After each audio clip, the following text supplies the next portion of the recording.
Hi, I'm Matthew Pierce, and today we're going to talk about how to remove Malwarebytes Anti-Malware software.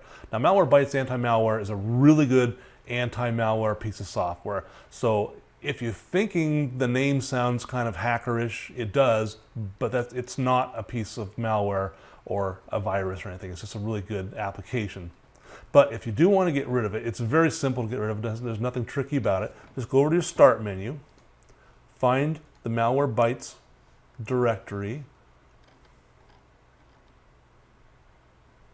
click on it, go in, click on Uninstall Malwarebytes Anti-Malware.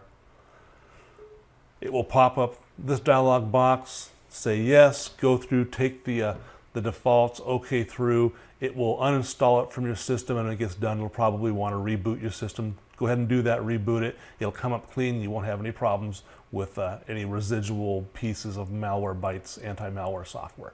My name is Matt Pierce. Thanks for watching.